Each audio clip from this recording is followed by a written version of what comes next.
नमस्ते दोस्तों, मैं अमृत स्वागत करता हूं आप सभी का आपका अपना यूट्यूब चैनल अमृत बानी पे। आज हम श्रीमद् भगवद गीता चैप्टर नंबर 2 सांख्य योग श्लोक नंबर 1 से 5 के बीच में क्या है ये जानेंगे। तो चलिए वीडियो शुरू करते हैं। दूसरा अध्याय सांख्य योग। पहले अध्याय में गीता में कहे हुए उपदेश की प्रस्तावना रूप दोनों सेनाओं के महारथियों की तथा संख्य शक्तिपूर्वक सर्वशक्तिपूर्वक अर्जुन का रथ दोनों सेनाओं के बीच खड़ा रहने की बात कही गई। बाद में दोनों सेनाओं में खड़े अपने अपने कुटुंबी और स्वजनों को देखकर शोक और मोह के कारण अर्जुन युद्ध करने से रुक गए और अस्त्र शस्त्र छोड़कर विषाद करने बैठ गए। वो दुखी हो गए। ये बात कहकर उस अध्याय की समाप्ति की गई थी। बाद में भगवान श्री कृष्ण ने उन्हें किस प्रकार फिर से युद्ध के लिए तैयार किया, ये सब इस अध्याय में बताया जाएगा। ये सब बताना आवश्यक होने से संजय अर्जुन की स्थिति को वर्णन करते हुए दूसरा अध्याय प्रारंभ करते हैं। अध्याय 2 सांख्य योग श्लोक 1। संजय बोले, उस प्रकार करुणा से व्यक्त और आंसुओं से पूर्ण तथा व्याकुल नेत्र वाले शोक युक्त उस अर्जुन के प्रति भगवान मधुसूदन ने ये वचन कहा। श्लोक नंबर 2। श्री भगवान बोले, हे अर्जुन, तुझे इस असमय में ये मोह किस हेतु से प्राप्त हुआ? क्योंकि ना तो ये श्रेष्ठ पुरुषों द्वारा आचरित हैं, ना स्वर्ग को देने वाला है और ना ही कीर्ति को करने वाला है। तो ये किस लिए? इसीलिए अर्जुन, नपुंसकता को मत प्राप्त हो, तुझ में ये उचित नहीं जान पड़ती है।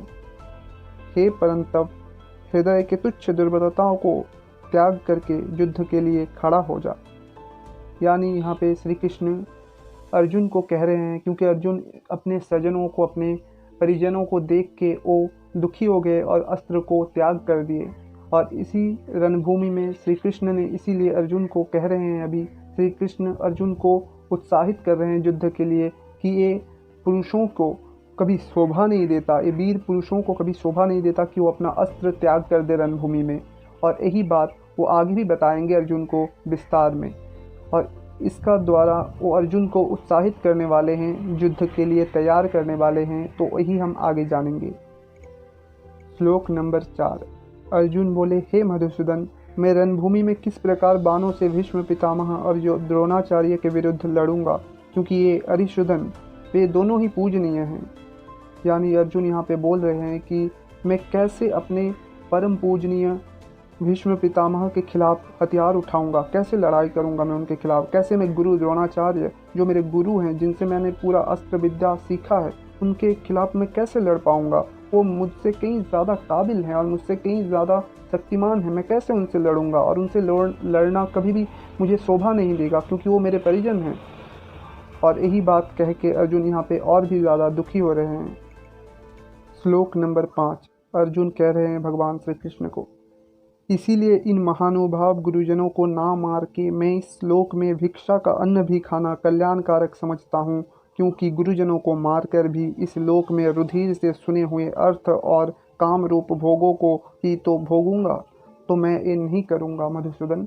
तो अर्जुन यहाँ पे भगवान श्री कृष्ण को बोल रहे हैं कि मुझसे नहीं होगा। मैं अपने गुरुओं को, मैं अपने परिजनों को, मैं अपने बड़ों को कैसे मार के युद्ध में जीतूंगा भी, तो वो जीत कोई मायने नहीं रखेगा मेरे लिए, क्योंकि अपनों को खो के मैं वो युद्ध जीत के भी क्या करूँगा, वो सब संपत्ति में भोग कर भी क्या करूँगा।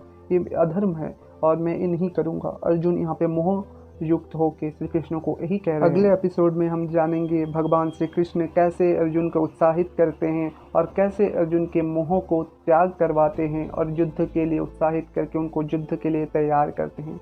तब तक के लिए अलविदा दोस्तों। मेरे चैनल को ज़रूर सब्सक्राइब करना, लाइक करना, कमेंट में अपना ओपिनियन ज़रूर देना और जितना हो सके वीडियो को शेयर करना। धन्यवाद।